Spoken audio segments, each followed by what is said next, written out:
Hey everyone, so this is our first day in Thailand and we are in Bangkok. Now Bangkok is one of the biggest cities in Thailand and there's a lot to see, a lot to offer. And the thing that you normally think of when you think of Bangkok is just a big sprawling city.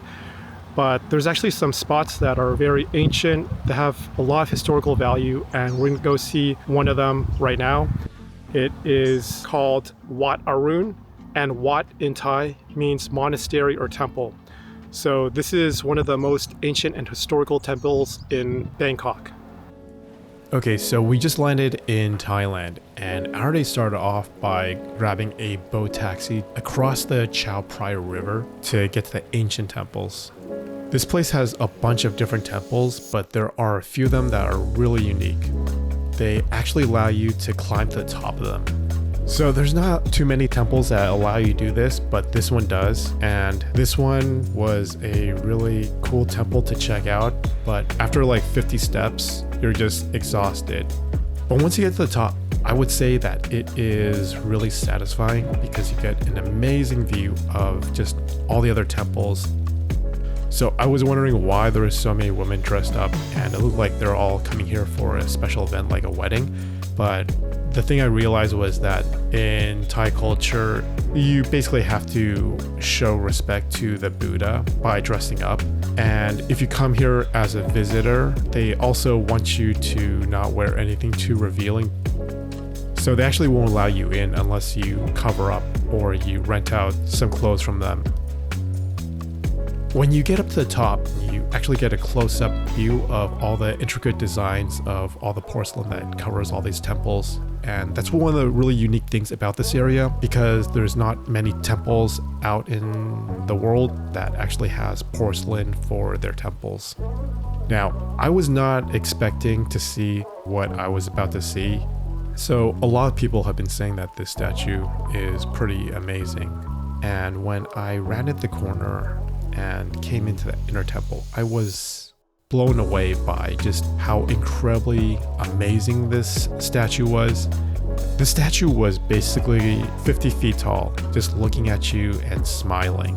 One of the coolest things was that this statue was super long.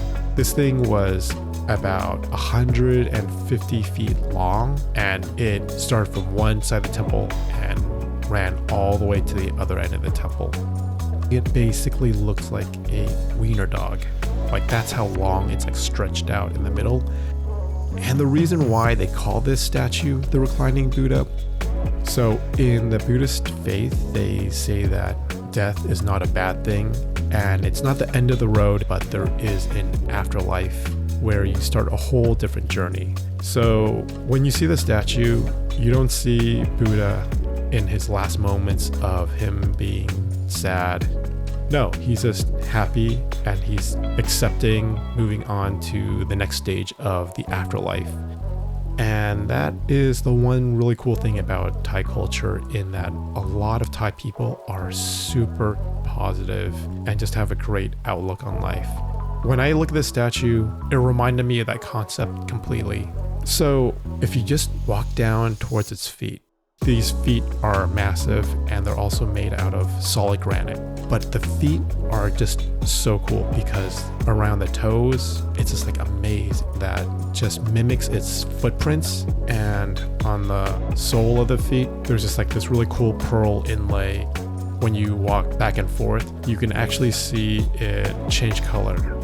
So there's a lot of meaning in just the feet alone. It goes really in depth into their culture, and it also goes into like meditation and the energy points within the body and how that flows from one point to another.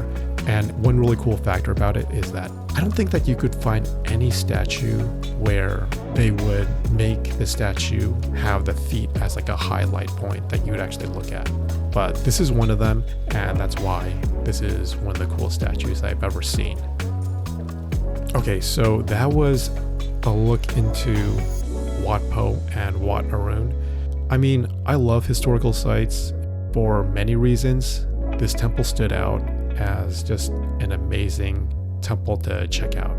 And we are headed out to Khao San. And so Khao San is one of these places that people either love or hate. Stay tuned for that.